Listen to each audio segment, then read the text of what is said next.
From Pod World Headquarters, this is the Carolina Insider from Learfield, presented by Give UNC, Carolina's annual Day of Giving. Make this March 29th a day like no other by supporting the causes that inspire you the most.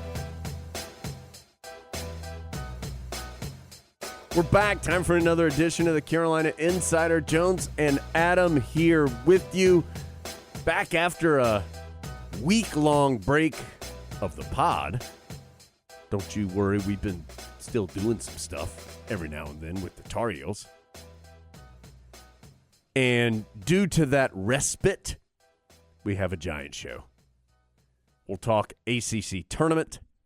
Tar Heels go 1-1 in Brooklyn. Honestly, I didn't think played very well, at least offensively. Certainly didn't shoot very well. But got a win. Came up short against Virginia Tech, who obviously was playing very, very well. And now they move on to the NCAA Tournament, which we will also discuss, of course. Tar Heels number 8 seed for the 5th time in school history, 2nd year in a row. And this time heading to Fort Worth, Texas. Dickies Arena to face off with Marquette in some sensible work pants. Isn't that what Dickies does? I was in a meeting this morning, Jones, in which there was a big conversation about, was this the Dickies pants or Dickies barbecue arena, and it is the pants. I didn't even know there was a Dickies barbecue. Yeah, well, Dickies barbecue is EY. Dickies the pants, IE. So this is Dickie IE. All right, that's the end of the pod. Yeah. Think we've covered everything. Pants for everybody, guys. See, these pants have the picture of the team on the inside of the pants. So we're going to talk about that. I'm sure Adam's list is robust coming off the ACC tournament. Adam really loves New York, so that's, there's going to be some good stuff there. And what a guest, Adam. This is one we've wanted to have for a long time. I love him so much. Raymond Felton. What an awesome player. Awesome interview. He is just a dude. And you will enjoy the interview because it's Raymond Felton and he will you to enjoy it. When you listen to him talk, you're going to remember why you love him so much. That's what happened to me. Like, there at one point in the interview, like, my eyes turned to the little heart eyes. Yeah, Adam was the emoji of the star eyes face, where it's like, that was Adam. So it's going to be awesome. You know what else is awesome, Adam? The ability for you to give back to UNC. And good news, Give UNC is right around the corner. Mark your calendar, March 29th. This month has flown by. We're already halfway through. You are 2 weeks away from March 29th. Get your mind wrapped around it because you can help Carolina attract the very best student athletes in the classroom and on the court. Join fans from North Carolina and beyond by making a gift in support of your favorite Tar Heel team on March 29th. Learn more at giveunc.unc.edu. giveunc.unc.edu. Adam, you look pensive. No, I was just thinking about, we might have to invoice Give UNC extra. They've gotten a bonanza of a month to be the sponsor. Yeah, what a month. Yeah, we had a great time with all the coverage around the Big Duke victory. Hope you enjoyed all that. And if not, a reminder, you can go back. There was an emergency pod right afterwards. There was the full Tar Heel Sports Network broadcast available to you. Then we had, after Adam and I had some time to collect our thoughts, came in a little hot with a pod. Then we had Theo Pinson for a little baby mini pod, a little extra bonus pod. So great stuff last week. Hope you enjoyed it. But Adam, it's time to turn the page. And, let's start with the NCAA tournament. Tar Heels number 8 seed in the East region. And, I mean, that's the seed area that everyone seemed to think the Tar Heels were going to be in. I think if I saw this correctly, in the S curve, the Tar Heels were number 30, which means they were the number 2 8 seed. So, maybe if they beat Virginia Tech, maybe they get up to a 7. Maybe if they were able to win the ACC tournament, I think they would have gotten to a 7. But, Adam, I mean, I think what we did see is that the perceived weakness of the ACC certainly came out in how the league was handled as far as the NCAA Tournament Committee. You've got Duke, who comes in at a 2 seed. Then Carolina is the next highest or next best seeded ACC team at an 8. Miami was a 10. Virginia Tech, who, had a terrific run through the ACC tournament, checks in at an 11. And then you've got Notre Dame having to play in the first 4, and they finished tied with Carolina for second place in the ACC. Then you have Wake Forest and Virginia that I think were the next 2 teams in the conversation for the ACC. Neither one of them were even in the first 4 out. Wake Forest wasn't even in one of those 4 teams that gets to be put on hold to see if somebody can't make the tournament. So I'm sure we've said this before. The problem with the computer metrics to me is that so much of it is determined in the pre-conference season. Did the ACC have a good November and December? Absolutely not. They had an awful November and December.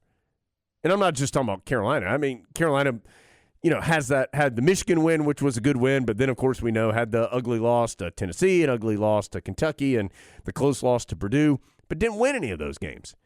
And outside of Duke beating Gonzaga, and Duke got a win over Kentucky, Notre Dame had a win over Kentucky, Carolina the game against Michigan that I mentioned, there just weren't a lot of real high-quality non-conference wins outside of that group that I just mentioned. I'm sure there's 1 or 2 I'm forgetting, but there just weren't very many.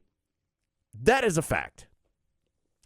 But what else is a fact, Adam, is that so the die is cast there. Then you get in the conference games, and there's just not the ability for much movement as far as the net is concerned.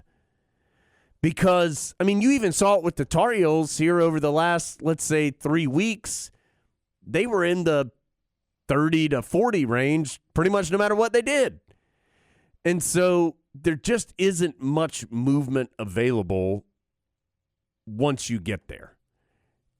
And that's a shame. Because I think you've got to balance all this, and we talked to Bubba Cunningham about this on the video pod last week, and there are a lot of things that go into it. But I don't know how you can watch Virginia Tech or watch Wake Forest and say, that's not a team that can compete in this tournament. Are either of those teams going to win the national championship? Well, we know Wake isn't, but in this hypothetical scenario, I don't think so. But they are certainly capable teams that can compete in this event. And yet, the fact that the ACC lost the ACC Big Ten Challenge, or the fact that random ACC team lost a non-conference game to LSU or something, that has negatively affected them here down the stretch. And I think that is part of the system that needs to be rethought. Jones mentioned that interview with Bubba Cunningham. Because we didn't have a Friday pod, we didn't put that audio out, but I would recommend that you go back and watch the video version of that interview, because he had some interesting things to say about the selection process, of which, of course, he is part. Now, he did also say they never, ever, ever, never, ever consider TV when they're making matchups. And by the way, Mike Krzyzewski might face off with Tom Izzo in the second round. Right. So, yeah, I mean, I think one thing we learned is a couple weeks ago, 2 or 3 weeks ago, when we were all concerned that Carolina was in trouble in terms of making the field, they were in trouble in terms of not making the field, based on the reception the ACC got. Because what we learned is that the committee didn't think very highly at all of the ACC, other than the team that won the regular season, which they thought very highly of that team. But everyone else kind of got lumped into just a pot. Well, I do think Duke benefited from 2 really good wins over Gonzaga and Kentucky very early in the season. In November. Remember that Kentucky game was the first game of the year. So, again, I think that shows you just how some of that is flawed. It also shows you, I guess, that they truly do value your entire body of work. And so that is what they say they do, and so I guess that is true. I think, Adam, the wins at Virginia Tech and obviously the win at Duke, just massive wins for Carolina's ability to be in the tournament and its seeding. And I kind of thought after Virginia Tech had beaten Carolina in the semifinals they were in, I don't think so. I think they had to win that game against Duke, don't you? I mean, they got an 11 seed even with that win. It looks that way. Yeah, and I don't know. I mean, there's some chatter, again, as there always is at this time of year, about does the tournament need to be bigger? I mean, these teams we're talking about missing the tournament are not going to win it. So what is your rationale for expanding the tournament? Just so everyone gets to feel included? Yeah, there's no need to expand the tournament, I don't think. Now, remember, I always thought it was so interesting that Bubba Cunningham, right when he came to Carolina from Tulsa, was like, yeah, I'd love to see the tournament at 128 or whatever it is. Now I don't think he feels that way. I don't know that for a fact, but I do think if you're at one of those schools, right? Yeah, you want the tournament bigger because then you can get in.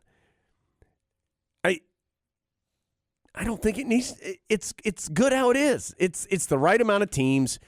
I think the teams that get in, for the most part, are capable of winning a game, if not more.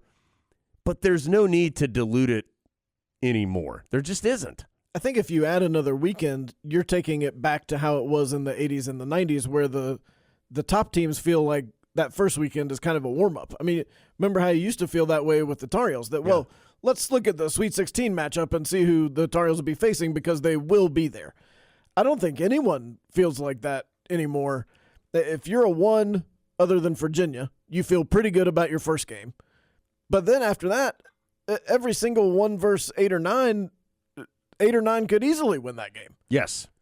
And that's not how it used to be. No, yeah, and we've talked about that before, how I think the one value of being a 1 seed is that for the most part, and 99% of the time, that's a game you're going to win.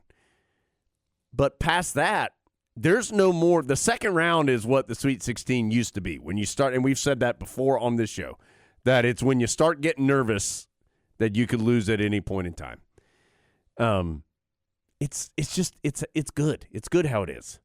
Don't change it. It's good.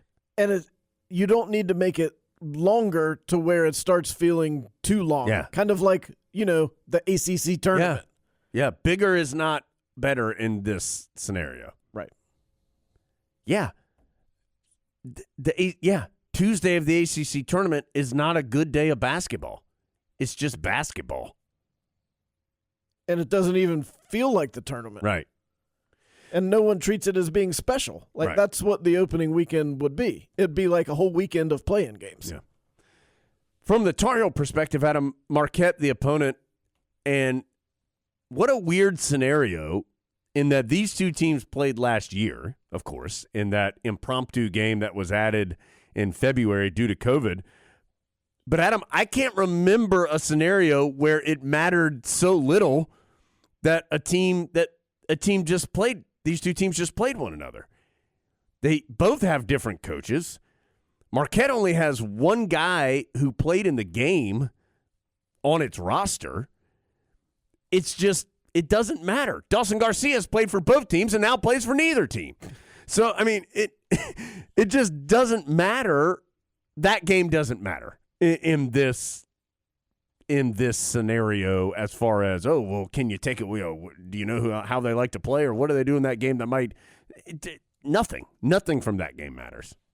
Dawson Garcia's played for both teams in the last 12 months. Yeah. And will be at home when they play each other.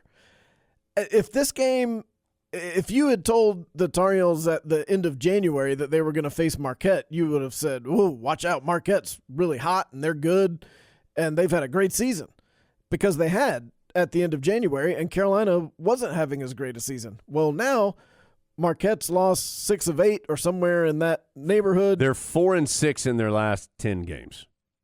Not really blown out in any of those games, but they have lost them, and Carolina's played much better. So they've switched roles since sort of midway through the season. You know Shaka Smart is their coach, and you know he has had some success against the Tar Heels. If Shaka Smart's the coach, you know they're going to play tough defense all over the court. Carolina will have to take care of the ball.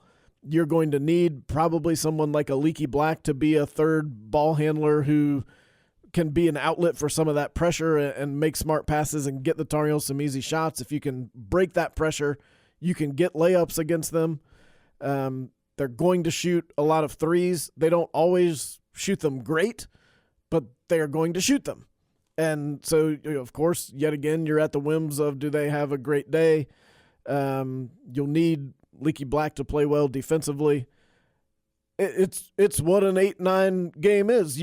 I could make an argument that either team would win. I think one positive is it's not like last year where you looked at Wisconsin and immediately thought, oh, that is exactly what the Tar Heels are bad against. They're a better Virginia. And that's not the case this year. You don't see that immediate matchup problem unless the Tar Heels have an off day with the turnovers. So from January 4th to January 26th, Marquette won 7 straight games. They beat Providence in there. They won at Villanova in there, at Seton Hall in that stretch. They actually beat Villanova twice this year. That's concerning. They have a win against Illinois early in the season, win against Ole Miss, who wasn't very good. They lost at Wisconsin, just looking at some Power 5 schools. Beat Kansas State by 1, lost to Illinois, lost at Xavier, or Xavier's in their conference. So, yeah, it's an 8-9 game. It's teams that, when they're playing well, can be good, but have proven to have some flaws throughout the season. It's what you would expect in this type of matchup. Statistically, Carolina has a big advantage on the glass. Marquette actually has a negative rebounding margin for the season. Carolina, through the regular season, led the ACC in rebounding margin, was top 15 in the country in that category. So a number that could be important there is rebounding.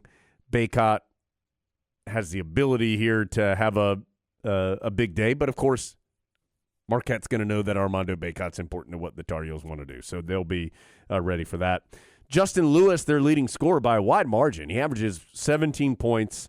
Daryl Morcell averages 13.5, and they're the only two players averaging in double figures. Lewis was on the team last year but was injured when Carolina and Marquette played one another. So the only player who was that played in that game against Carolina last year that's on Marquette currently is Greg Elliott. He is their 4th leading scorer on average this year, at a little better than 7 points per game. That was Carolina's first look at Theo John last year.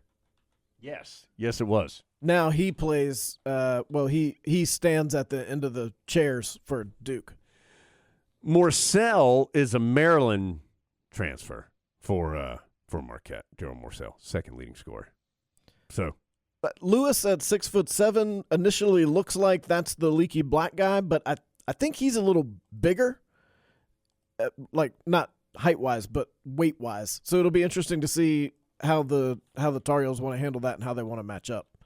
I'm guessing at this point in the week they may not even know the answer to that yet. That may be later in the week after they get to break down some film. Yeah, I talked to Hubert Davis on Monday morning for the radio show, and of course that's available to you also in your podcast feed today. And he talked a little bit about Marquette just at the end of the show. And, of course, the Tar Heels have known they were playing Marquette for less than 12 hours when we had talked. But he talked some about what you talked about, Adam, about the Shaka Smart kind of resume and how physical his teams traditionally are, aggressive they are defensively.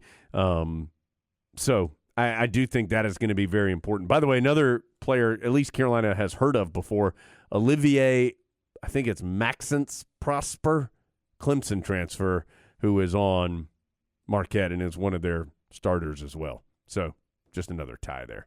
If you say we've heard of him, I believe you. Yeah. When I saw his name, I had recognized him before. I mean, just his name anyway. Marquette has forced 427 turnovers on the year, about 14 per game. So not a huge – I mean, that's not a small number. Don't get me wrong. It's not like it's 20 per game or something. But so that'll be something Carolina has to be aware of. You said it. Take care of the basketball. And, Adam, kind of transitioning this into the ACC tournament discussion, Carolina's got to shoot the ball better than it did. The Tar Heels just couldn't get the ball in the basket in the ACC tournament. You had Manick, who shot it well in the first half of the Virginia game. Baycott was at least efficient, although you didn't really feel like he was dominant in the game against Virginia Tech, but was efficient, 9 of 10. But the rest of the Tar Heels really, really struggled from the field. In the game against Virginia Tech, the non-Baycott players were 13 of 50 from the field. And in the two games, not that these two were the only two who struggled, but Caleb Love was 5 of 27, 4 of 16 from 3. RJ Davis was 6 of 23, 1 of 10 from 3. It's going to be hard for Carolina to win if those guys shoot like that. No, they won't win. Yeah. You can't win in the NCAA tournament if your guards are doing that. And the concerning thing on the Love side is it's not just these games. I think he's 26 for his last 91. And so, look, he's going to shoot it. It's not like, oh, I'm cold. I think maybe I'll work on my ball handling or something. Like, he's going to take shots. So the Tar Heels need those shots to go in more consistently than they have been. And you and Eric talked about this in New York. I mean, part of his shooting numbers are he's always the guy with 3 seconds on the shot clock. Oh, it's a panic. Let's throw it to Caleb and let him shoot it from 26 feet. So you're not going to shoot a high percentage on those shots, but it's some of the others, including some of the 2-point shots and some of the shots near the rim that need to be converted. Carolina just needs more production. Adam, I don't have a ton from the ACC tournament necessarily to talk about. I thought the Tar Heels were good defensively against Virginia, although Virginia certainly has limitations on the offensive side. Brady Manick was lights out in that first half, providing Carolina the offensive spark it needed. The Tar Heels just looked a step slow the entire game against Virginia Tech, and even through the first half, you felt like, oh, well, the Tar Heels didn't play very well, but they're right there. And then Virginia Tech started the second half on a big run. Hubert Davis talked earlier on the radio show about how big he thought that 4-point play was when Carolina cut the lead down to 11. And Virginia Tech had scored. Carolina got a good look and didn't score. And then Virginia Tech got a 4-point play. And then that just felt like it changed the narrative of the rest of the game. I just didn't think Carolina played very well. I mean, and if they shoot like that, they're not going to win. And I thought Virginia Tech played very well. They were clearly playing with a purpose. They had an urgency that Carolina didn't have. I didn't think Duke showed in the championship game the same amount of urgency that Virginia Tech did. I mean, they were clearly playing at a high level. I think a lot of times when you do that in a conference tournament, it's really hard to reset and do it again in an NCAA tournament. We'll find out. But Virginia Tech was just played better than the Tar Heels that day. Yeah, unless you were in the building on Friday night, it's hard to understate how big that game was for the Hokies. They treated it as being a win or go home for the season type of game, and it didn't feel that way to Carolina. I think you got a little taste of how Virginia Tech felt about it if you watched the championship game, and saw just how jubilant they were. That's how they were Friday too. Yeah. So, but by and large, they played better. The officials did change that game. I mean, the second foul on Leaky Black changed the entire course of the game, and then there was a situation with Caleb Love right before half where he got fouled. It wasn't called. Carolina doesn't get the points. Virginia Tech comes back and hits a 3 at the start of halftime. That's 5 points. But even without that, Carolina didn't play as hard as Virginia Tech did, and it was a reminder that the Tar Heels are a fragile team. I mean, whether the calls on Leaky Black were right or wrong, if you take one player out of Carolina's 5, they're in trouble. And the bench points at one point, I think, were 28-0 in favor of Virginia Tech until the Tar Heel bench got a couple there towards the end after the game had been decided.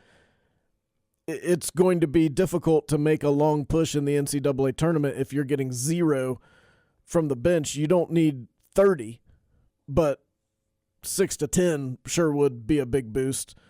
And right now, other than Puff Johnson, who has consistently given you something, the Tar Heels just aren't getting as many contributions from there as they would like. Adam, anything else? ACC tournament, NCAA tournament draw thoughts? I mean, I don't look at Carolina's draw and go, oh, well, this is Tar Heels. If we've seen it, if they play well, they can win a game or two in this thing. No question. Yeah, I don't think Baylor is necessarily any better than Duke. Right. And Carolina has beaten Duke at Duke. Now, you're playing Baylor in Fort Worth, potentially, in this scenario. Right. You're going to play difficult teams, but you earned that assignment with your results throughout the regular season. And I didn't feel like Carolina necessarily got a poor seed or a good seed. They got pretty much the seed that you figured they would. And now you have to play your way through it. 4:30 approximate start time on Thursday. A lot of people seem grumpy about the start time. What's wrong with 4:30? I understand normal people have to work. Right.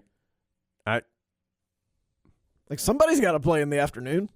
Yeah, I don't think it. I mean, like when I know I'm glad they don't play at 9:30 like they did in Brooklyn. I don't think I'm still over that.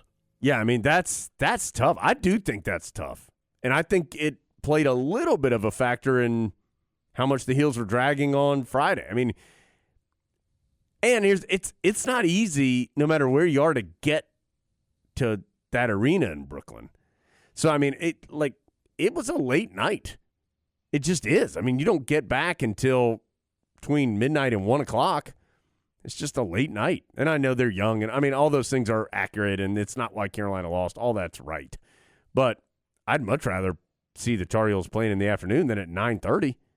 It just gives you a more normal day. Yes. Carolina's accustomed to practicing around that same time. It'll be 3:30 local. Carolina usually practices at 3. Like that's the normal setup of your day. So, looking forward to it, seeing the Tar Heels get after it. I did ask Hubert Davis on Monday, Adam, just Tar Heels were in the 8-9 game. Well, a couple 8-9 game references.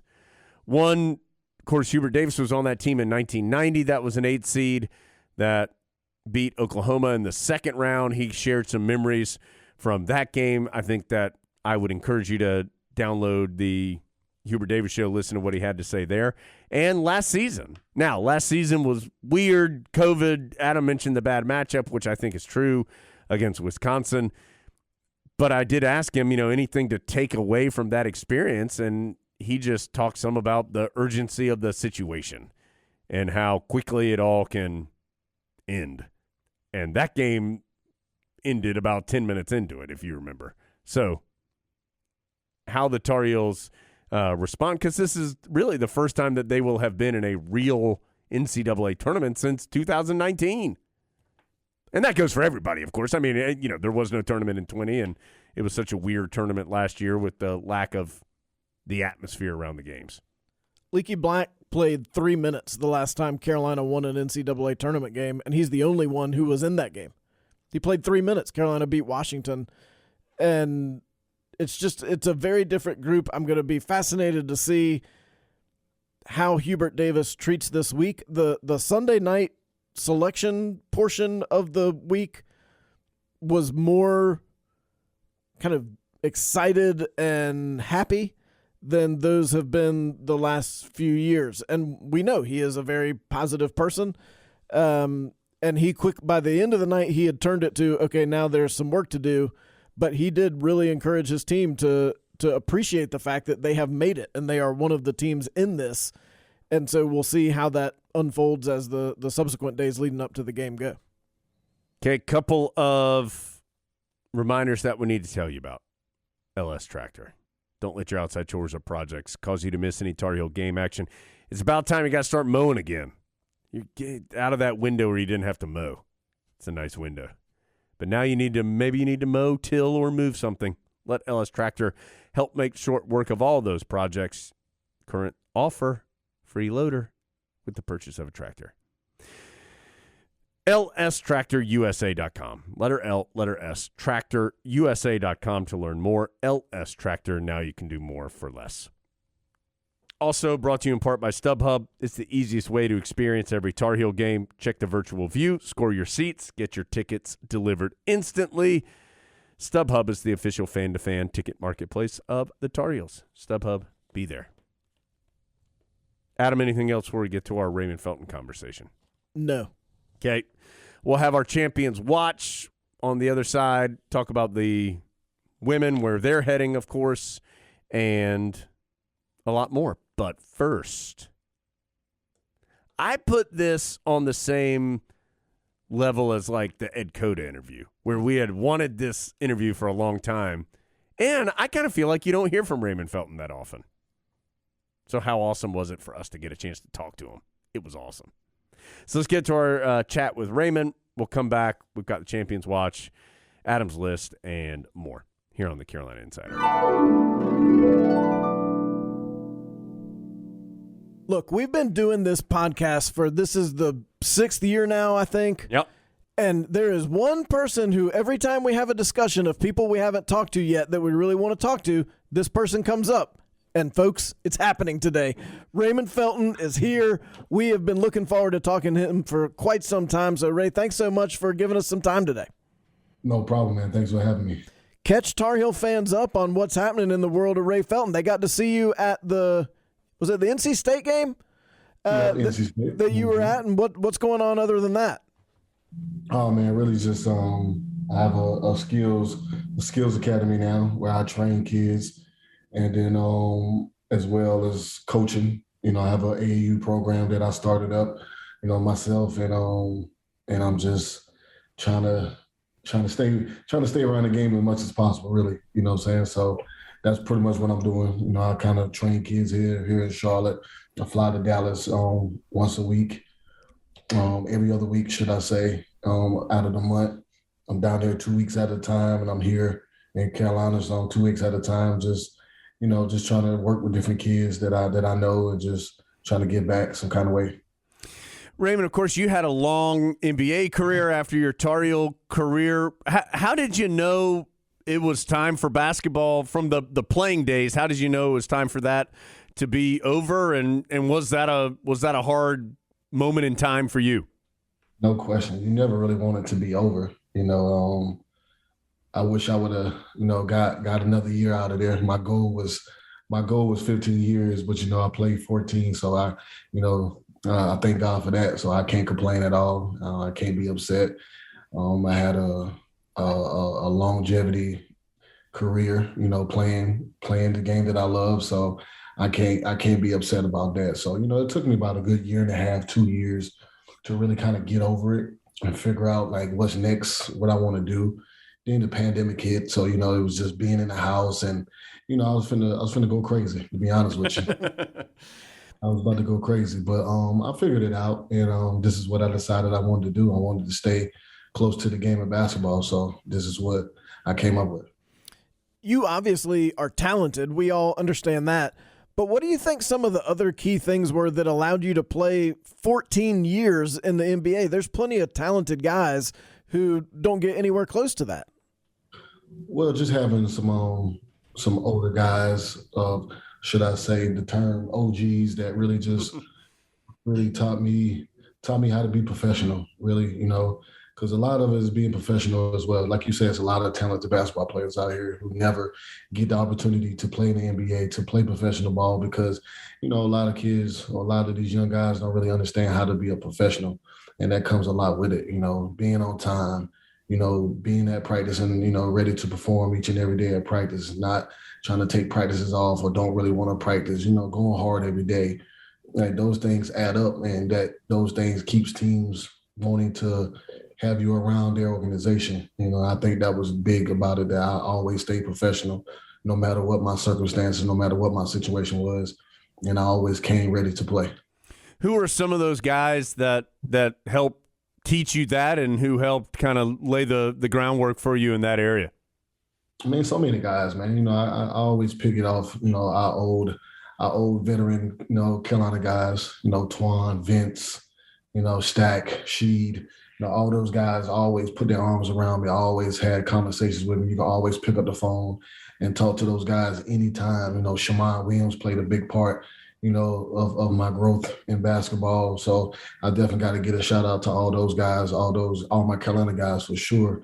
Then you had guys outside of that like Derek Anderson, Brevin Knight, Juwan Howard, the list goes on of so many guys, Jason Kidd, that really just put their arms around me and just really just taught me how to be a professional, taught me a lot about the game of basketball as well. So, I mean, the list goes on, man. Even LB, we had our battles at times, but I love him to death, as a coach, as a father figure, as a person, we had a lot of good times with each other, and he taught me a lot as well. So I have to give a shout out to all those guys, man. LB, as I think people probably knows, Larry Brown, who it feels like people have very wide-ranging interactions with him. What is it about him that makes him so good? I mean, he clearly is one of the best coaches of all time. But also, what is it about his personality that makes him such a unique guy to interact with? He's just direct. He's just very direct and very blunt. He's not going to sugarcoat anything. He's not going to. He just don't care what comes out of his mouth. And you just got to really just look at it in a way of, he's really trying to get what's best out of me. He really wants what's best for me. So you can't take it personal, because he can say anything. And, if you take it the wrong way, then it can go bad. But if you understand what his angle is, what he's really trying to do, then y'all can have the best relationship ever. So what's an example of something he said to you that at the time you were like, man, I can't believe he said that. But then once you got to thinking about it, you're like, well, he might be right. Well, we had one instance that I really just couldn't let it go. We played a game. I can't remember who we was playing. I think we ended up going to like a double overtime game. I think it was against the Lakers. We ended up going to like a double overtime, maybe triple overtime game, and we ended up winning. And I was like maybe one rebound away from a triple double. And I was just like, just excited, tired, exhausted. Then he comes up to me and says, son, you still don't know how to play the point yet. And I'm looking like, man, we just won. I almost had a triple double. And he telling me I still don't know how to play the point yet. And I'm like, it just sat with me the whole night. So I went into his office, knocked on his door, and I was like, Coach, I just couldn't sleep last night. He's like, yeah, I know you was tired. It was a long game. You played like 50-some minutes. I was like, nah, that wasn't it. That wasn't it. I said, you told me that I still don't know how to play the point. What is it I'm doing wrong? And he was just like, son, I love you. He said, I just want what's best for you. I'm just trying to get the best out of you, Raymond. Never took back what he said. But he told me, I love you, son. I just want what's best for you. So, I just took it like, you know what? That's all it is. He just want what's best for me. And like I said, man, we got a great relationship to this day. I love him to death. So, Raymond, you played on, of course, several different teams with different organizations in Charlotte and in Oklahoma City and New York and in Dallas and others. And some are more successful than others. Have you seen something within your journey on the different teams on what makes a winner at that level? Because as Adam referenced, yeah, everybody's got good players. Everybody can play basketball if you've made it that far. What is it about the organizations that win on a consistent basis versus the ones that struggle? Well, I mean, I think it's just all about, the staff. The staff means a lot, and if you got a great staff and it comes from the people who get the fans in the stadium, in the arena, to your medical staff, your training staff, your coaching staff. I mean, all that plays a part. You're having a good owner who just, willing to do whatever it takes, to make his team successful. I mean, all that stuff plays a part. Everybody plays a part. And I think the organization who has all those things in place and has it, at a level where everybody talks good about it. I would never talk bad about any organization, because I mean, I really don't have any of them to really talk bad about, to be honest. But you hear things as being in the league, and hear guys talk about different things in this locker room, in this practice facility. All those things means a lot, man. The teams who put the time and effort and the money into like having a beautiful facility, having a place where guys feel comfortable and want to go to every day, and and all that stuff means a lot. I know it sounds a little spoiled, but that stuff means a lot, man. Just going somewhere where you walk in, you want to be there. That means a lot.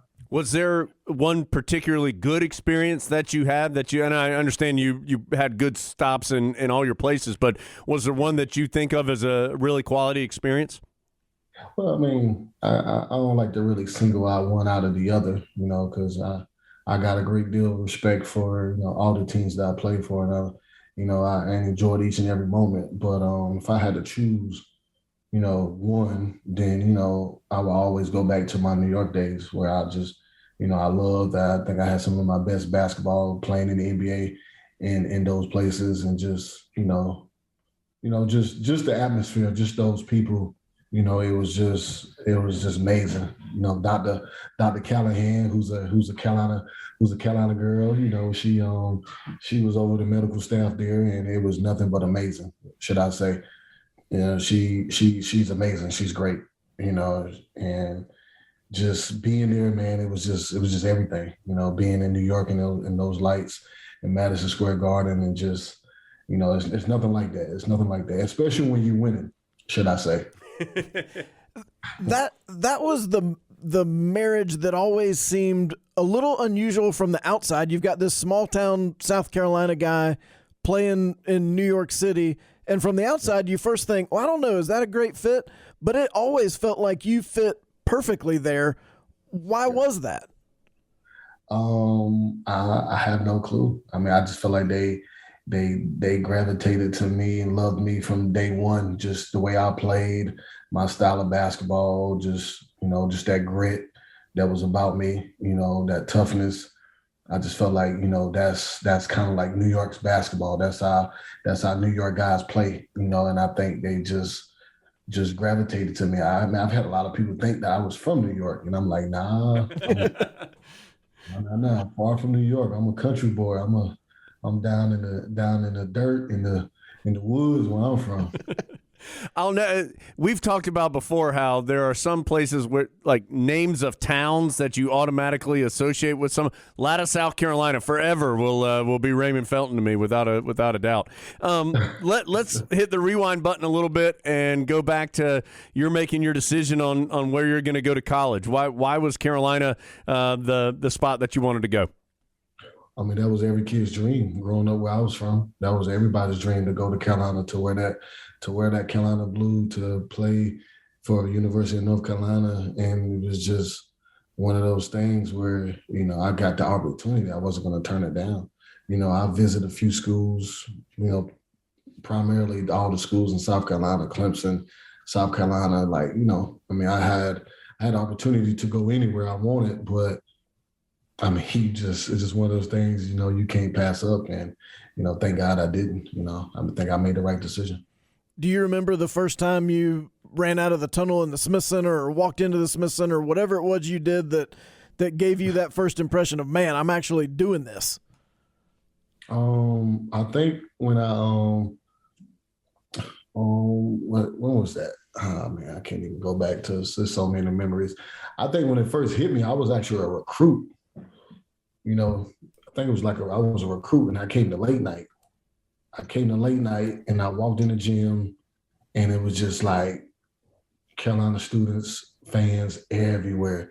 And they were just going crazy, and they started chanting my name because at that point I was already coming. I was committed. I don't think I signed my letter of intent yet. I might have already signed my letter of intent, but I was coming to Carolina, and it was just they was chanting my name, and I was just like, man, wow, I did this. I'm coming to Carolina next year. So I think it was that moment. It was so real at that time that I was really finna come to North Carolina. Raymond, of course, the beginning of your Tar Heel career was not individually necessarily for you, but just where the Tar Heels were in total, a little rocky. There was the coaching transition. What do you remember about that first year and just some of the adversity that you guys faced and how it set things up for later? I think it made us tougher. I think it made us, go through some things as a team, as a unit, and it only made us closer. And being closer off the court, being closer with each other on the court makes you a better team. We was already, one of the most talented teams in the country, but just as close as we was as a family, as a brotherhood, is nothing to another. I mean, because we all still close to this day, so I mean, that brotherhood, I think, put us over the hump to really go out and have that toughness together to go out and win it all. Because a lot of people don't understand, to go win 6 games is tough with a 1-game elimination. That's tough to do. I don't care how good your team are. I've seen some of the best teams get beat, in the tournament. But I don't know, man. It was rocky, but I have nothing negative to say. Coach Matt Doherty, is still a close friend to this day. Still a person who's dear to my heart because he's the person who got me to Carolina. He's the person who recruited me, who brought me there, who made a dream come true. So I would never, ever have anything negative to say about him or forever be indebted to him because he made my dream come true. He recruited me, he got me there. And unfortunately, the whole situation went down the way it did. And, he got us all there, to be honest with you. He got us all there. That's our whole championship team, regardless of where you take Marv out of it, Marv and Quentin and maybe Ray Terry. But outside of that, that was the team that Coach Doherty recruited and brought in there. So, I have to give a lot of love to him too. But then you bring in Coach Williams, who, we already know how their relationship goes. I love him to death. He's definitely another father figure in my life, a man that I can call at any time and get all the advice in the world, a man who changed my game. A lot of people don't know. Me and Coach Williams had a long conversation the summer of my sophomore year. And, we had a good heart-to-heart, man-to-man conversation. He told me what he felt like I needed to do to take my game to the next level and what I needed to do for him to trust me with the team. And all I asked for him to do was give me the team, give me the trust to run this team. And ever since that, man, I think everything just, speaks for itself. We had a great year that year, went on to win the championship.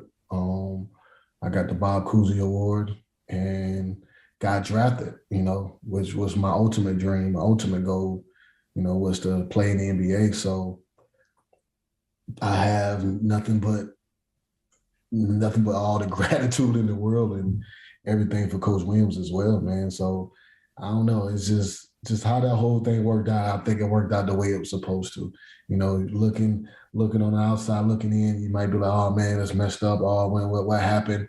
Oh, what's going on? And it's like everything happened for a reason. God does things for a reason. God got Coach Doherty in there to recruit all of us, to get us in there, and knowing that Coach Williams was going to be the guy to really get it done and make us win the championship. So, just That's one thing I never contest is God's plan. It's one thing I never do.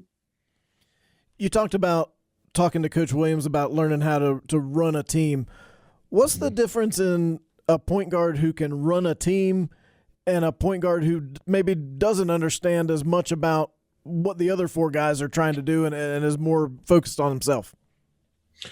Well, you have to when you got that much talent on your team, you have to learn how to be a point guard. You got to learn how to run a team because, I came in out of high school. I was a scorer. I averaged 33 points a game. So, that was my mentality. Yes, I can run the point. I can play the point. I can pass.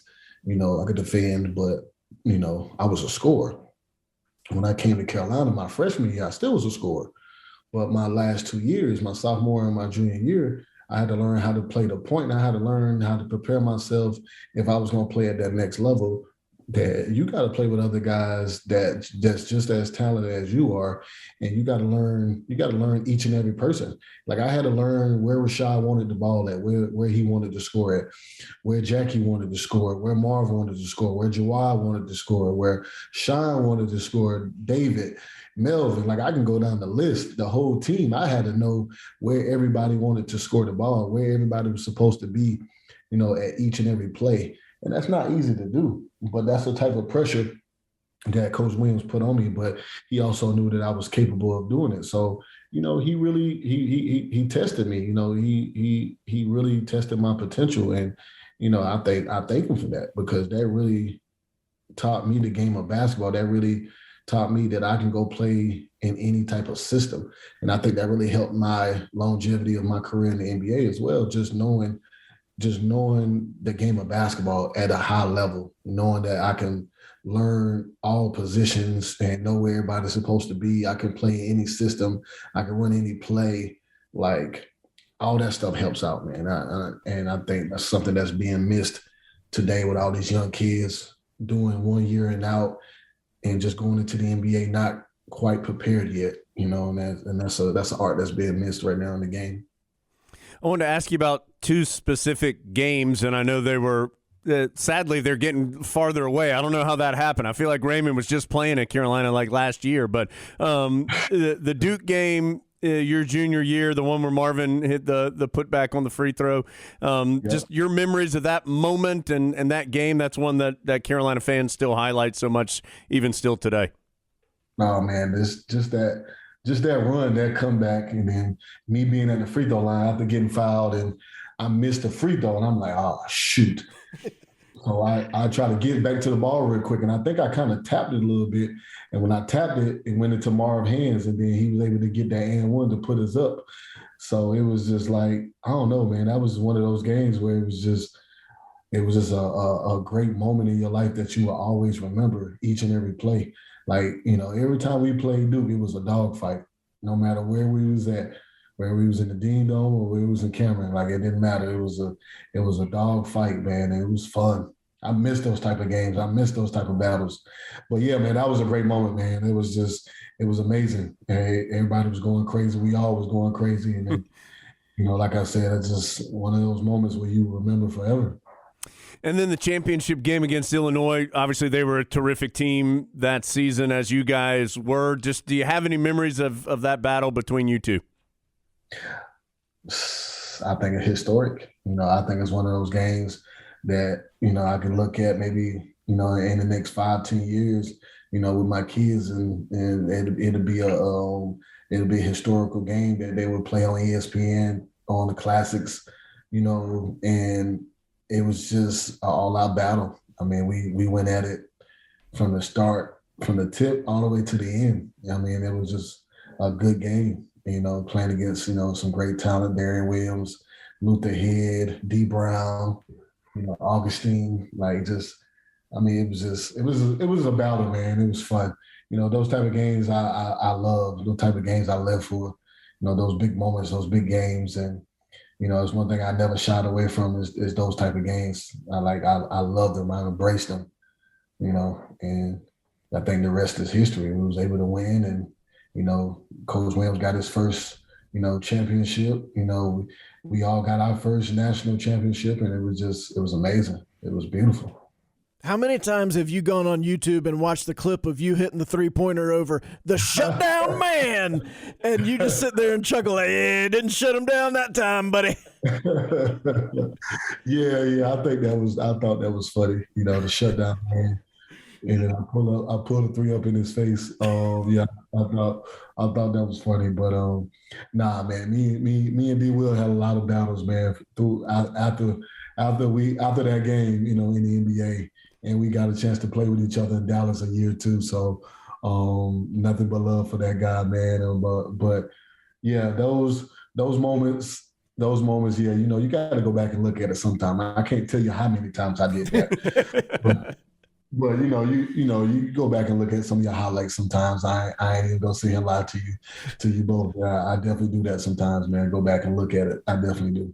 Raymond, what was it? And because you just said you relished playing in those big games and those big moments, and even in that title game, there was that three-pointer. You had a big steal late in the game as well. What is it that you think allowed you to be comfortable in those moments? Because I'm not sure everybody, as good as they are, talented as they are, not everybody's comfortable in those type of moments. I think just growing up as a kid, I was always put in situations where I had to play against older kids, playing with grown men, and just being put in big games, being a small school. Like, we was a 1A school. We played against DeMatha. We played against Mount Zion. We played against teams that was built like college teams already in high school. And I jumped center for my team in high school. So, we really wasn't that tall, wasn't that big, but, we was always tenacious. We fought. We didn't back down for nothing. We wasn't scared of nobody, wasn't scared of nothing. So I just always kept that mentality, and no matter what, every time we played in a big game, I was always that person that just stepped up to the moment of, we gonna beat these guys no matter what. I don't care if they aren't ranked number 5 in the nation or number 2 in the nation, whatever it is. Like, I didn't care. Like, I just wanted to win, and I just always kept that mentality. Always, ever since I was a kid. I always played up. I never played with my age group. So I always had that mentality of, I wanted the ball. I wanted the big shot. That's just always who I was. When we've talked over the last 15 years or so about, I wish fill in the blank had a little more Raymond Felton in him. We're talking about exactly what he just said. Exactly what those words he just said. When you say you need more Raymond Felton, that's what you need right there. Raymond, so 05 against 09. We've never gotten your thoughts on this, and this is a very popular topic. If those two teams went head-to-head in their primes, who's the winner? Oh, come on, man. I'm going with my team. That's a no-brainer. That's a no-brainer. I'm going with my team all day. You know what I'm saying? So where's the matchups that favor 05? I mean, I think everything is pretty equal. You know what I'm saying? You got me and Ty. You got Wayne and Rashad, or Jackie, should I say. If you want to go Danny and Jackie, you got Sean and Tyler. You got Jawad and Dion. I mean, then you got, both of us had a bench. So, I mean, it could go either way, man. It really could go either way, but I'm definitely going to go with my team, obviously. that. But I don't know. I just think that our team was just built different, what I'm saying? Like, we went through adversity, and I don't think they never really did.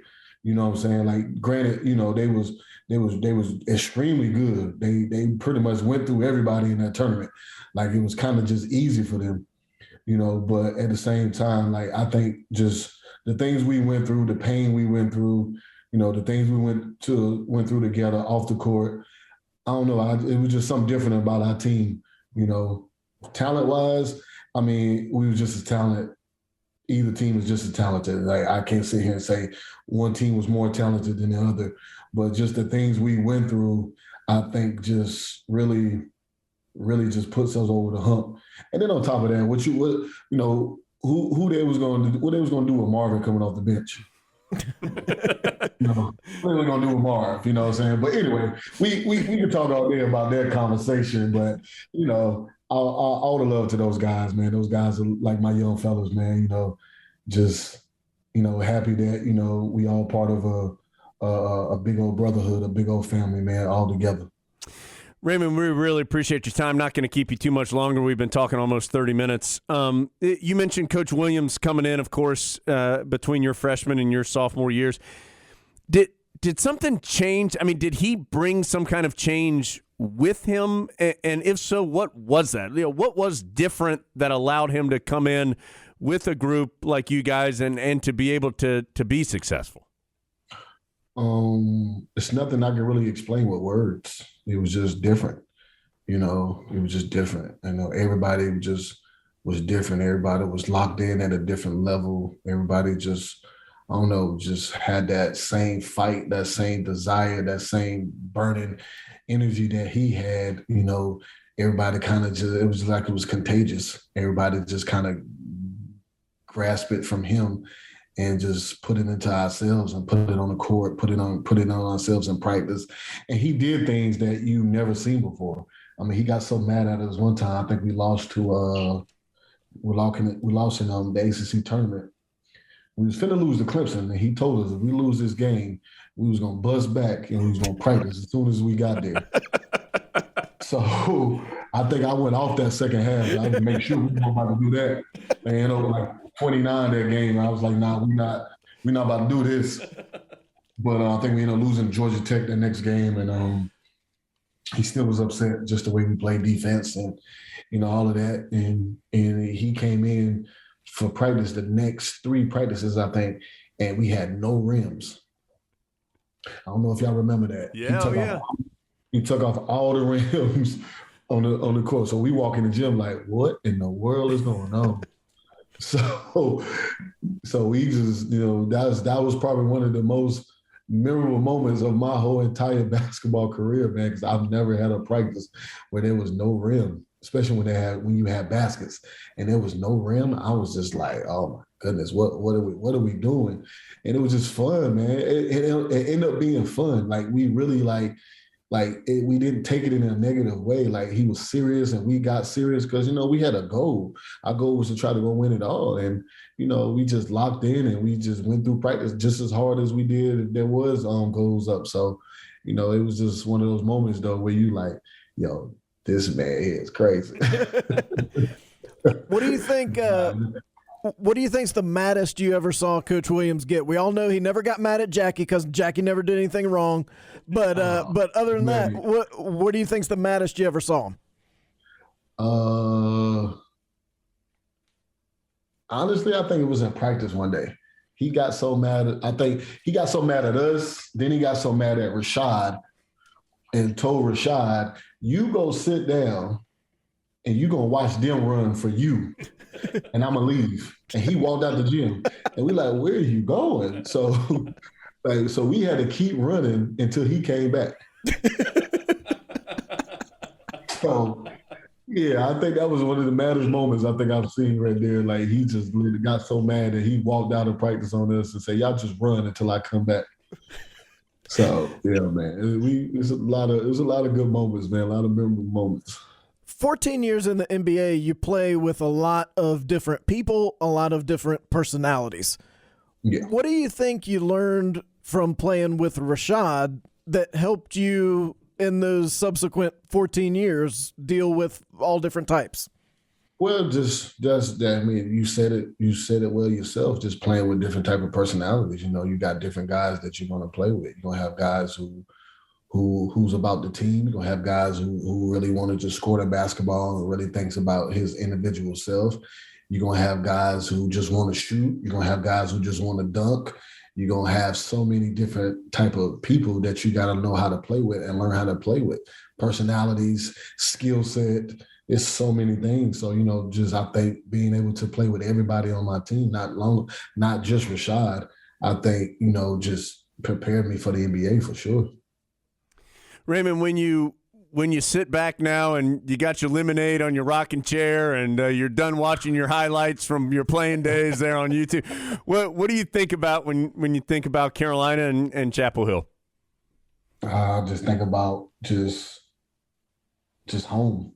Carolina is home. It's always going to be home. It's always going to be a place I feel like I can go to at any time, and it's just a place that will always be, always be in my heart. always gonna be in my blood. My blood is Carolina blue now, so it's just it's love, man. I mean, that's all I can say. It's love. When I think about Carolina, it's just love. That's all it is. Great stuff from Raymond. Great to hear from Raymond Felton. And that interview, as all of our interviews are, brought to you by the Independent Insurance Agents of North Carolina. Texting while driving takes your eyes off the road for about 5 seconds. And at highway speeds, that's like driving the length of a football field with your eyes closed. Trusted choice, Independent Insurance Agents of North Carolina want you to stay safe behind the wheel. Put down that phone while you're driving. Let's have a hands-free NC. To learn more and find an agent near you, visit trustedchoice.com/goheels. That website again, trustedchoice.com/goheels. From there, let's check out our Champions Watch, presented by UNC Health, dedicated to caring for champions of all kinds to help keep you in the game and at your very best. You can see their lineup at unchealthcare.org/sports. unchealthcare.org/sports. Adam, a lot of Tar Heel action going on currently, and the Tar Heel men, not the only Tar Heel team that will be heading to their respective big dance. Women's basketball will be on the way to Tucson, Arizona later this week. That is a long trip. Long trip. And remember, did you guys say you went to in 07, right? When the Tar Heels played? It is a cool spot. Like I think Tucson it's very obviously different from here. It's cool to go experience it if you haven't seen it before. I think it's more cool because we don't go there very often. I think if I had to go right. No, frequently, yeah. And remember, women's basketball is you're playing at a host site where the participating team is, and Arizona draws very, very well. They're the 4 seed in Carolina's region. The Tar Heels are the 5. Of course, to get there, both teams have to win a game. Carolina's got to beat Stephen F. Austin. That game's going to be on Saturday at 7:30. Stephen F. Austin has a good record. I don't know if they're any good or not. They have a very good record, though. I mean, they got to be good to get in the tournament. But Courtney Banghart talked about that a little bit earlier this week and said and she knows because she's coming from that background with Princeton. She said you're going to play this type of mid-major team that has won a ton, and they know exactly who they are and what they do well. And sometimes the bigger teams are still kind of not quite sure, and they're still figuring things out. And she said if you don't take them seriously, they will definitely beat you because they're accustomed to beating everyone, which is close to what Stephen F. Austin has done. So I remember I called the play-by-play for the women's games for 2 years. It was a while ago now. It was the 05 and the 03-04 and the 04-05 seasons. So a while ago. But my point of this is the first year the Tar Heels were either a 5 or a 4 seed. I can't remember. I think they were a 5. It had to be because they went to South Bend. And they lost to Middle Tennessee State in the first round. Then the next year they were a 1 and got all the way to the round of 8. They had to play on an opponent's home court in the round of 16 that year. Had to play at Arizona State in the round of 16 against Arizona State.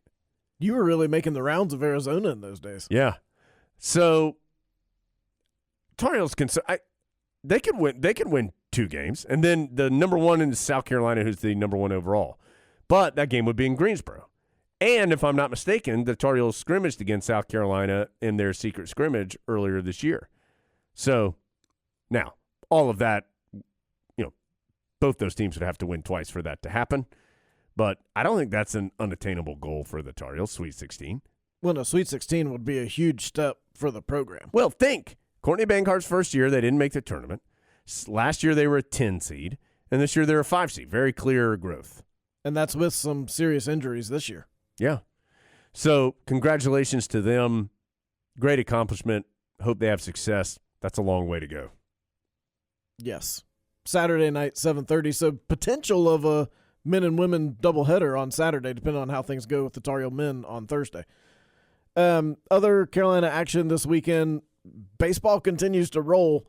They swept their first ACC series. They beat Pittsburgh. The highlight was a walk-off win on Saturday. Johnny Castagnazzi with a walk-off homer to help the Tar Heels sweep Pitt. They're really playing well. The half-dozen baseball polls have started to come out this week, and Carolina right in that 15 range again. But there's some good ACC teams. Notre Dame is number 1 in the country in a couple of those baseball polls. It seems crazy. They went into Raleigh this weekend and beat State twice, and then State basically decided they didn't want to play the third game. Really? But I think State just awarded themselves the victory. Guys, we're the champions of this third game of the series. We've already given out the rings and the hats. Virginia's playing really well, so the Coastal is strong. Georgia Tech's good, right? Uh-oh, we're about to get into D1 baseball again. Watch out. Virginia Tech has a team. Other Carolina action, men's tennis. Real fast, I saw that Johnny Castagnazzi home run. I just happened to be back here. It happened right when the Tar Heels had gotten back from Brooklyn, and I had to come here to Pod World headquarters, which, by the way, there was high school basketball championships going on, so it was popping here at Pod World headquarters. But I just happened to see Johnny Castagnazzi's walk-off home run. It was one of those where he hit it, and I was like, right when he hit it. But he seemed to know because he was looking at it. And if you know Boshemer Stadium, the right center field wall is shorter than the rest of the park, and that's where he hit it. And he seemed to know it. I was less sure, but thankfully he was the one who mattered in this situation. There must have been some back and forth with that pitcher. Oh, really? And I didn't see any of that game live because of the travel situation. But when Johnny Castagnazzi was rounding third base, you got a shot of Scott Forbes in the third base coach's box, and Coach Forbes was rocking the baby. Oh, boy. He had put the baby to sleep as he was looking at the pitcher, so I think there had been some chirping. I will say this for this Tar Heel baseball team. And look, the baseball season is too long for you to not have adversity at some point. There's going to be a weekend series where you have a bad weekend. There's going to be a weird midweek loss. That's how it happens. It's too long of a season. They seem like a spunky group, Adam. Like, I don't think they're the most talented Tar Heel team, and that's not a knock against them. I just think that they're not like the most talented Tar Heel team I've ever seen. But they seem to get along really well, and they just have a little something to them. It feels like they've got a good mix, and they've got good pitching depth, which will cover up a lot of problems. Fielding looks like it could improve a little. They could shore that up a little bit. Yeah. So that's an area of concern, but I mean, they have good at-bats. They're a little unsettled in either left field or right field, depending on how the lineup's coming out that day. They need somebody to grab that spot to really solidify things. But the record speaks for itself. Who's Sean Rapp? That's the tall, lanky, left-handed guy? He pitches in every game. He's good. And Kyle Mott from the right side. Yeah, those two dudes are legit. Yeah, I mean, that's two solid bullpen arms. And the Tar Heels took Shadden Peavyhouse out of the weekend rotation this weekend and put him in the bullpen, and then he came in and got some big outs out of the bullpen, including the biggest out of the game. So when you have that kind of flexibility and you have guys willing to do that and still, after you quote-unquote demote them, and then they still come in and contribute, that's a big deal. It says something about what you got going on. And Pitt's kind of decent, right? I mean, I'm not saying Pitt's like the best team in the league, but they're not like embarrassingly bad. They're not dog water. Right. No, heaven forbid. Okay, sorry, Adam. You were about to talk about some other teams. Maybe women's lacrosse, I think you were about to talk about? Sure. I mean, really, I was going to talk about men's tennis. Men's tennis, women's lacrosse, essentially the same sport. Men's tennis got a couple wins this weekend. Women's lacrosse also got a win. They put the running clock on Louisville on Sunday, 21-8 over the Cardinals. Yeah, as we've talked about with Jamie Ortega before, the running clock and the dropping of the stick, two things that I like about lacrosse. They put the running clock on Louisville early in the second half. That's when you get a 10-goal lead, the clock just starts running. Speaking of Jamie Ortega, I would like to give the informational update that you should check her Instagram for some things she has going on. I'm not saying you should participate. I'm just saying that they exist. That she has an Instagram page. That's correct. Yeah. Women's gymnastics corner, Jones, they went to Georgia. That's a tough place to go. They did, and they didn't win dual meet, but they had a very good showing, and I think kind of similar. We've said this a couple of times as we've had our gymnastics corners through the year or through the season, is that they are definitely building something positive with Carolina Gymnastics, and they had a lot of positives. Highest floor rotation score since 2019. Back-to-back road scores of over 196, and that was their best road score ever at an SEC opponent. And Georgia's not bad. So, again, would they have rather gone and won? Of course. But I do think there's some very obvious signs that they are building some things that you hope continues to elevate here in the next couple of years. So I know they would have won. They would have rather won. But congratulations on a very solid showing. And still the Eagle regular season champions. Yeah, and it's Eagle Championship week, baby. So spread your wings like Mr. Goose Honkers. Get yourself ready. Is that it, Adam? Yeah. Oh, that was Champions Watch, not your list. Right. Before we get to your list, a reminder about Roots Natural Kitchen. Let me tell you, the Roots Natural Kitchen thing blows up our DMs.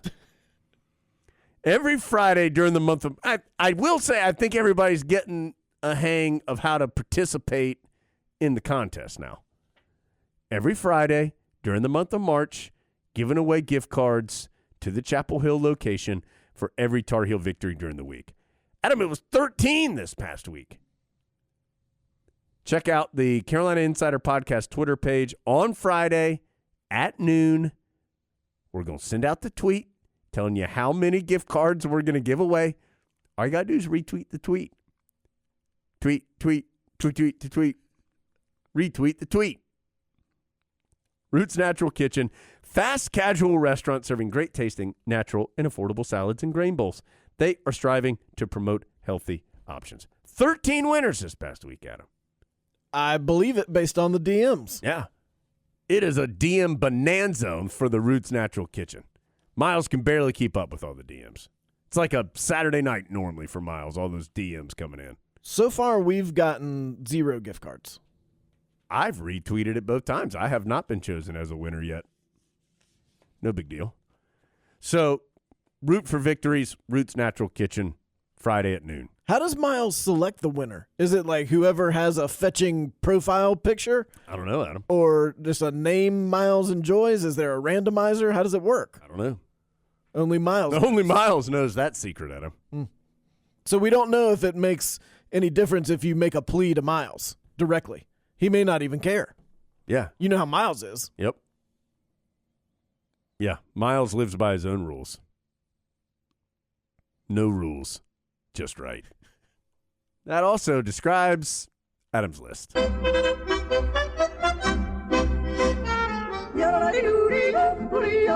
What's on the top of Adam's list? Brought to you by Top of the Hill, where Tar Heels come to celebrate.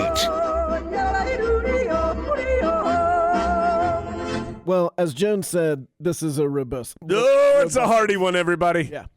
First of all, halftime shows at the ACC Tournament. Electric. Just a collection of the world's greatest performers. Well, And also the Simon Says guy. Okay. Well, I'll say this. I kind of enjoyed seeing the Simon Says guy because we hadn't seen him in so long. You're getting old, Jones. No, I was kind of like, oh, there's Simon Says guy. I hadn't seen him in years. But it's true, we haven't seen him in years. Yeah. Well, one thing that was better in this Simon Says setting is he matched Carolina against Virginia Tech bands. Yeah. And also the turkey. Or the Hokey Bird. Yes. Yeah, the turkey. And Ramses was in it too, right? But he got eliminated. Unclear if Ramses was in it. I think he did. But so Tar Heel Band Bro won. Yeah. He was a beast. And Hokey Bird won. Yeah. And then we declared them both winners. Yeah, of course. So classy. According to Big Grits, Well, lock it up. he thought he saw a dust-up between Ramses and the Blue Devil during, I believe it was some sort of mascot dance contest or something. Mm-hmm. But and I said, oh, Eric, you know how those mascots are. They're always funnin'. And he said no, that he detected a hint of animosity and that Ramses kind of pushed Blue Devil back and said, you don't want this smoke. Well, not verbally. Right. But with his countenance. Yeah. And I was skeptical, but then as they were walking off, they shook hands as though there had been some beef, And they were squashing it right there on the Barclays Center court. Well, there's a couple important notes here. Another reason why I can't support the Barclays Center is there were a couple of really good halftime acts that had nobody cared. Right. The gymnastics woman, she was incredible. Who jumped on the the balance beam? Yeah, it was two guys holding some kind of imagine like a pool foam stick. You know what I'm talking about? Like a noodle? Noodle. Right. But it was long. It was a long noodle, Adam. And it was and it definitely had some more, I'm going to say, strength to it than a pool noodle. And it was bouncy. But otherwise, it was exactly like a pool noodle. But so she was doing incredible stuff on it. Yeah, she was good. I mean, honestly, I was watching this going, this is as amazing to me as Red Panda. And nobody, it drew some okay. Right. It was really good. Simon says, again, maybe it was just a little nostalgia, Adam, but I will say he got the crowd into it. Well, because he's talking to the crowd. Yeah. Gymnastics, she was jumper. Yeah. There was no talking. And then, Adam, you bring me to the mascots. So, two things. Apparently, in a game, because, look, let's be honest, 90% of the tournament happened before Carolina even played. That's actually mathematically correct. Yeah, and I said this on the air, and I've said this to Adam, too. BC had a whole Cinderella run before Carolina even played a game. And it ended. It started, occurred, and ended before Carolina even played a game. But so apparently there was a mascot basketball game at halftime of one of these other games, and the Louisville guy, the Bird, dominant. First of all, he's got to be 6'7". Yeah. I mean, he's a post guy. I mean, he could suit up for BC right now. Save that run that they made. He could suit up for Pitt. Well, who could beat Pitt? Let's be honest. Right, yeah. But so, I mean, they'd be dominant if you added Louisville Bird in there. But, dude, in the mascot game, Louisville Bird dunked it. He, hit a fall away on the baseline. You've seen these before. Because let's be honest, they've got on giant hands and they can't hold the ball and they're just tossing it up. And if it goes. Can't really see. Right. I mean, I'm not shaming the mascots. I have to imagine it's very difficult to play a game in said suit. But not for Louisville Bird. He was out there crushing it. So props to him. Number 2, Simran, I saw you out there. Don't think I didn't. I'm not going to go any further with that, but just know that I saw you, Simran. Just know that I had your GPS location checked. I was aware of you. I was aware of where you were at all times, Simran. And then finally, Adam, the Notre Dame Leprechaun can just get on out of here, Notre Dame Leprechaun. Adam, that dude is no good. He is no good. We have seen Notre Dame Leprechauns in the past that were good, that were oh, okay, he's filling the role nicely. This guy, Adam, thought he was the show. He was I'm coming to the big city, and the bright lights will be on me, the Notre Dame men's basketball leprechaun mascot guy. And he was the MC during the dance thing which, I mean, it was just by default, bro. It's because you're the only one not wearing a giant head, big dog. Yeah, it's not because you're so good. They didn't elect you. Yeah, it's because idiot Simran can't talk. He's got a giant head on. And Louisville Bird call for the microphone. Louisville Bird is too busy getting illegal benefits to go play for somebody next year. So, and then I don't think you saw this part. Maybe you did. It was during the Notre Dame Virginia Tech game before Carolina played Virginia. And so we were seated right behind the TV guys. And you probably know this if you've been to a game. There's always a little camera guy right next to the TV guys. Well, one of these in-game breaks, Notre Dame Leprechaun mascot guy goes out there with their cheerleaders, and he puts his hat on the. Did you see all this? Yeah. I've never wanted to go out on the court and kick somebody in the face more than I wanted to at this moment. This dude puts the hat down on the ground, and I guess camera guy, who I've seen that camera guy for years. I don't know his name. He's obviously a high-level camera dude. And so I guess he started like shooting the hat or something. He's like, oh, here's an opportunity for me to get some random B-roll that we might use later on. Well, Johnny Come Lately, the Leprechaun guy, then decides that he wants to like start, I would classify it, Adam, as mean mugging for the camera. It's like, dude, you're dressed as a leprechaun. Like, this is not, you don't have the freedom to do this, bro. So he starts like leaning down and staring at the camera, and he starts like putting his hand on his chin like, I'm thinking about how tough I am. Lenny the Leprechaun. Get out of here, bro. You out. Well, if you've never seen the Notre Dame Leprechaun, it's just a person. It's just a guy. And he's wearing like a bright green bowler hat. Yep. A vest. Yep. A necktie. Yeah. A button-down shirt. Yep. And knickers. Yeah. These aren't classy pants like you'd get at Dickies, Adam.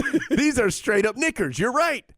And then tennis shoes. Yeah, it's just a guy. And like every once in a while, like clearly he's the cheerleader who didn't make the cut for the cheerleaders. Yeah, or so they're like, do you want to be the leprechaun? He's like, all right, yeah, I guess. But when they told him to be the leprechaun, what they should have said was, now look, I'm going to describe Larry the Leprechaun to you and some of the things that make his personality so much fun. Right. Not, okay, you're the leprechaun. You need to act like you think you're the coolest guy in Barclays Arena at all times. When he got on that microphone and tried to like be a DJ and pump up the crowd, it fell so flat. It was brutal. Because he's a leprechaun. Yeah, nobody wanted it. Just sit with your pot of gold at the end of the rainbow.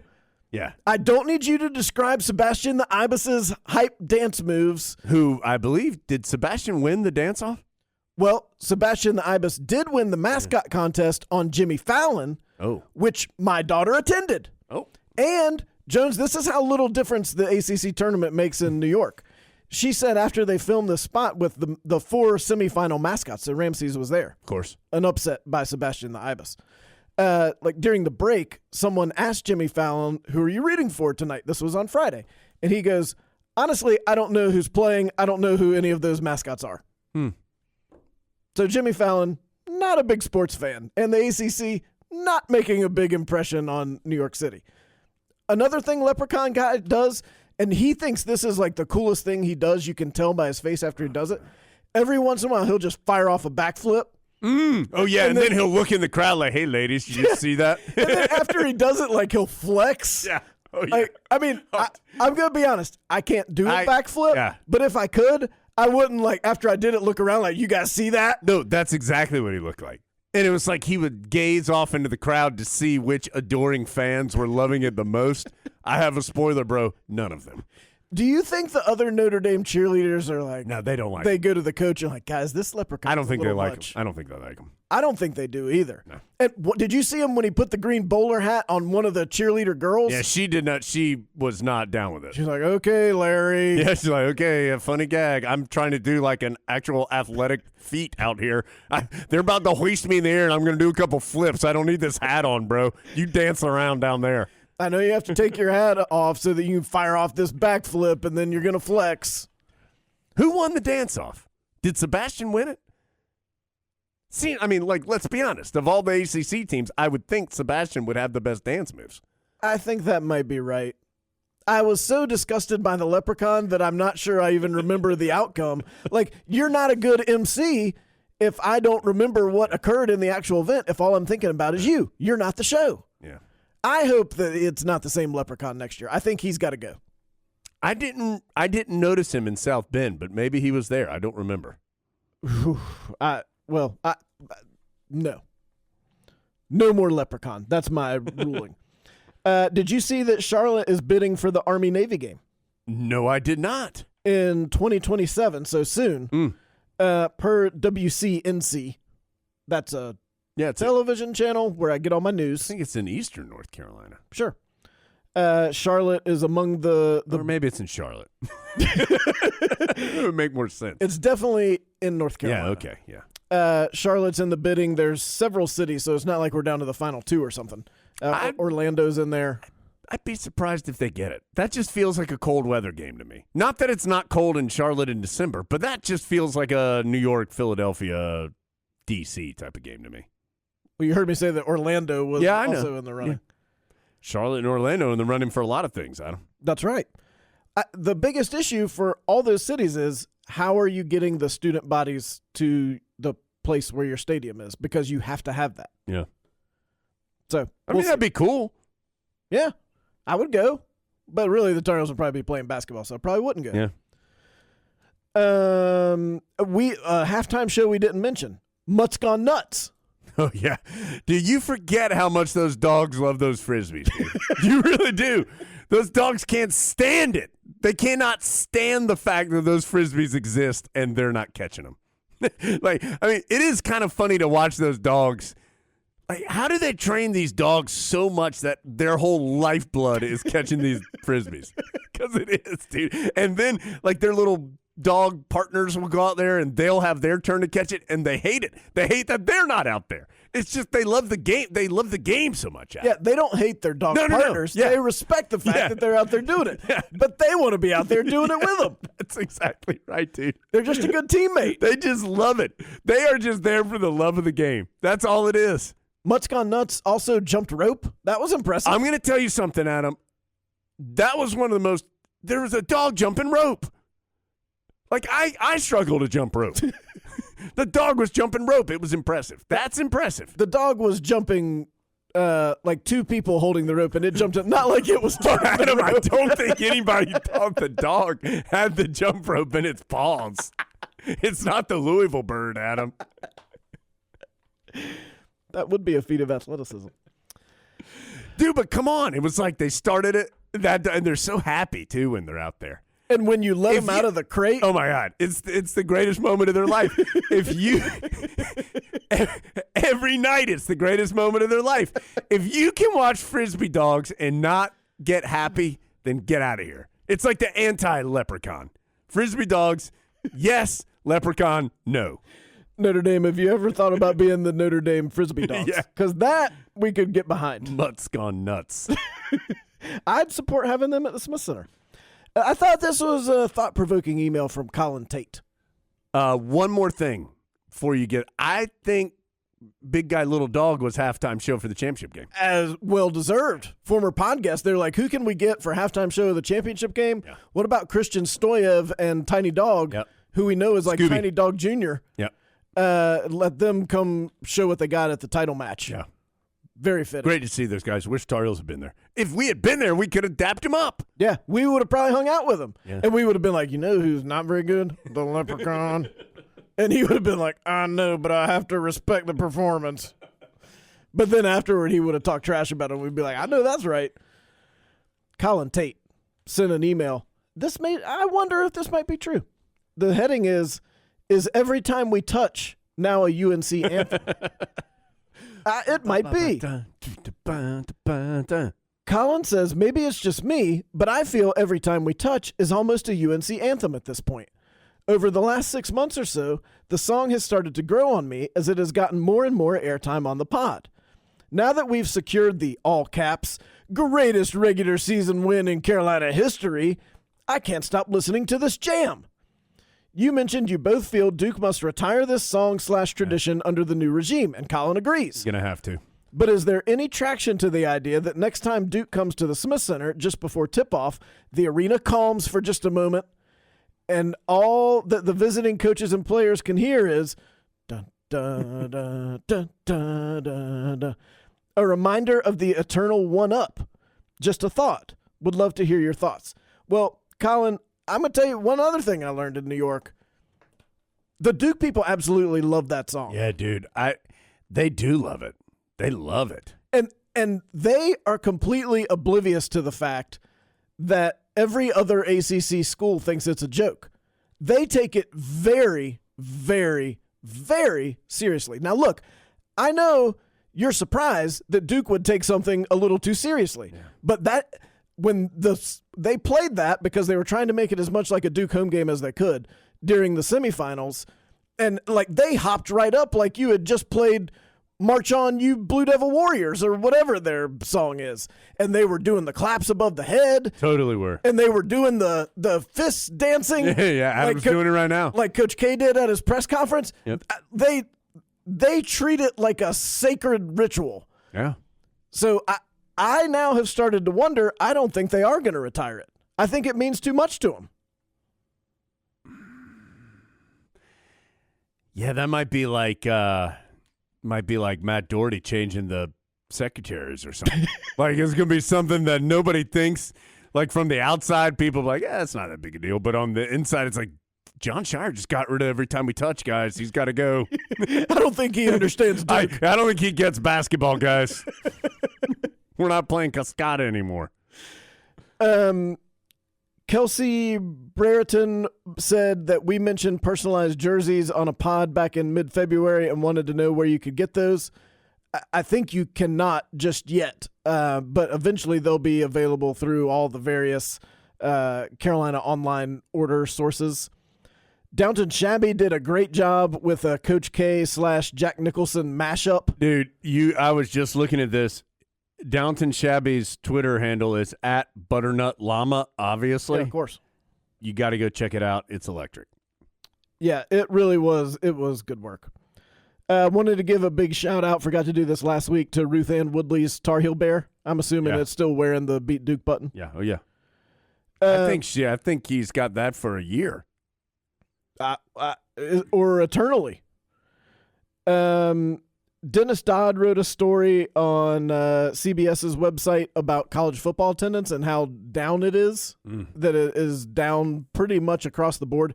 Jones, as he wrote, even in the SEC, which this is serious. Good gracious. Hey, I think we told everyone this was going to happen during the pandemic, that if you let people stop coming for a year, they're going to find other things to do. And that is what has happened. So the point of the story, which is worth going to read, is a lot of athletic departments now, rather than focusing on growing the attendance back to where it was, which may not happen, tailoring the experience to those who are coming so that you're making sure that you're retaining them, which that seems smart. If you have a customer, perhaps you should make sure that you keep them. So we'll see how that goes in the future. That's all. Cameron sent a tweet, asked if we thought about creating a pod bracket pool on ESPN. Can't do that. We remember Rick Neuheisel? Where did he get fired from, Adam? Was he the one who got fired for doing the NCAA tournament bracket? That does vaguely ring a bell. Is that right? Maybe. If not, we apologize, Rick. You would never do something like that. But if it was you, how dare you? No, yeah. We can't do that. Not saying you can't do that, Cameron. Right. Or that someone, like if the pod fans want to do that, sure, go for it. We can't set it up. Adam and I can't set it up. Right. Couple other tweets I wanted to mention. Jared Clark, high-quality Photoshop on the See You Later Big Grits. You see this one? You see that one? Oh, yeah. That one was good. Yeah. High-quality Photoshop work there for Jared. So see, that's what happens when all the Roots DMs come in. I forget about these pre-Roots tweets. Adam, I'm going to mess up the details on this, surprisingly. So there's this guy named Rick Neuheisel. Yeah. So there was a conversation a week or two ago that found its way into my mentions that involved B-Dot, and it was something about the postseason basketball banquet. And honestly, I don't even know if Hubert Davis is going to have one. I don't even know what his plans are for that. And somebody was talking about B-Dot hosting the banquet, and B-Dot, I think, said something about how I host. I don't even know what happened in there. But somebody in there said, well, I know Jones is getting up there in age. What? What are you talking about? First of all, B-Dot and I are like the same age. What do you think they're even talking about? That seemed to be a big mistake. It seemed pretty clear what they were talking about. That seemed like a big mistake. Old Jones is getting on towards retirement. Yeah. The golden years of the Angel era. By the way, couple of stories have already come in from the Duke game. We're not going to get to those today, but we will get to those in future pods. So if you want to send a story in about anything wacky that happened or what you were doing during that, I don't know if you heard Mike Krzyzewski's last home game when Carolina won the game, then send it to us and let us know. We've already gotten a couple really good ones. So, did you see, I'm sure you did, that the ACC network bragged about how they were going to re-air Coach K's last game on multiple occasions, and there was no mention of the Tar Heels whatsoever. Yeah. Not even that they were in attendance. I did notice that, and I can tell you that some other people noticed that. I heard that. And I don't think it was taken too kindly. I think discussions were had. Yeah, I do too. And so, Adam, I'm just telling you, this is firmly my opinion. Jon Scheyer, I have no idea if he can coach. Like I said on last week, I think Jon Scheyer seems like a nice dude, seems like a good recruiter. I'm sure they would not have selected him to be their coach if they didn't feel like he was a good coach. It's going to be different. It's just going to be different. Well, I think one very good point that I heard made was, like, it's not a television show. Like, Carolina has to recruit against Duke. And so if you're promoting this thing as Duke only and you are the ACC network. That's funny. I've never thought of it like that, but that's how they approach it. Like it's a TV show. It's a TV show. And they're a TV network, but the games aren't a TV show. They're the games. That's that's an interesting point, Adam. I hadn't thought of it that way, but I think that's right. And I think you're right that it's not going to be like that next year because there's only one reason it's like that this year, and that reason is going away, in theory. Yeah, Tom Brady, what are you doing? Don't give anybody any ideas, Tom Brady. Yeah, that's right. Well, and do you think it was good or bad that I didn't even know that had happened until like 10 o'clock on Sunday night because I was on the #grind. And I was like, wait a minute, why are all these people talking about Tom Brady? And it turned out it was because Tom Brady was coming back. Yeah. Why do that at the same time the bracket's coming out? Well, I think because Monday started the free agency period where like legal tampering can occur, where you can start talking to guys, and I think that's why. Well, then that makes sense. Did you see that somebody paid $518,000? Yes. You know what Tom Brady should do if he was so classy? He'd give that guy his money. He'd pay him the money. Yeah. Tom Brady can spend $518,000, I'm guessing. So it was $518,000 for the last touchdown pass that Tom Brady threw as a Buccaneer. And so it was purchased at an auction on Saturday night. On Sunday afternoon, Tom Brady unretired, and the ball now apparently is worth about $15,000. Only overspent by about $500,000. Yeah. I mean, it could happen to anybody. All right, before we round the final turn here on the show, just that volume. You know why. We're going to play an ad. We're sitting here in the lap of luxury drinking out of our commemorative cups. Yep. Thanks, Ruthie Styles. Yep.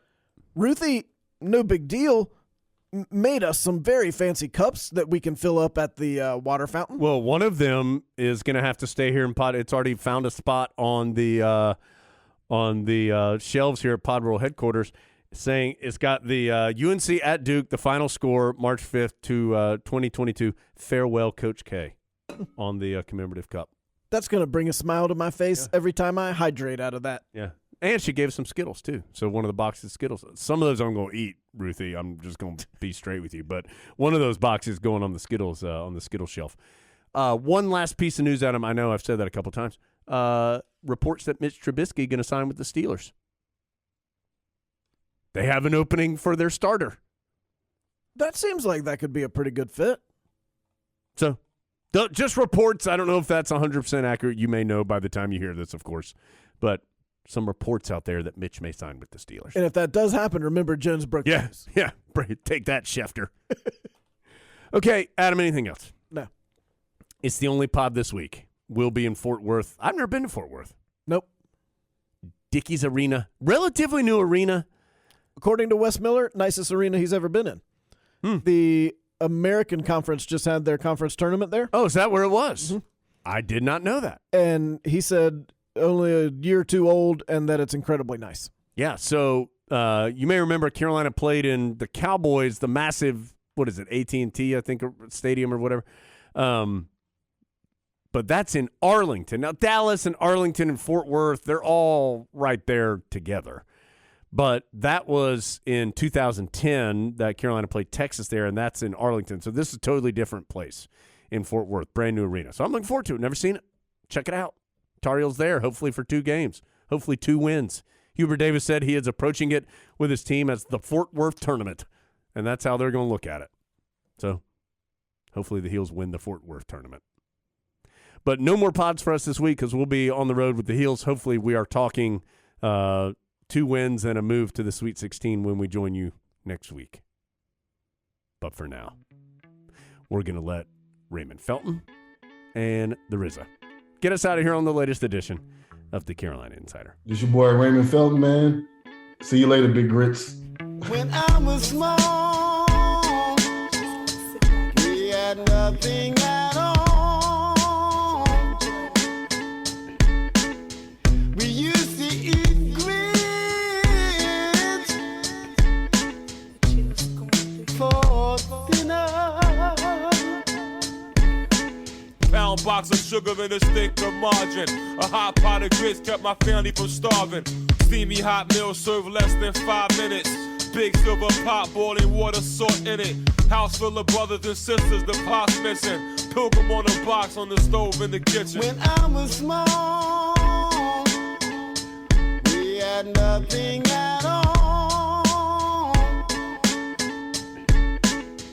We used to eat grits for dinner.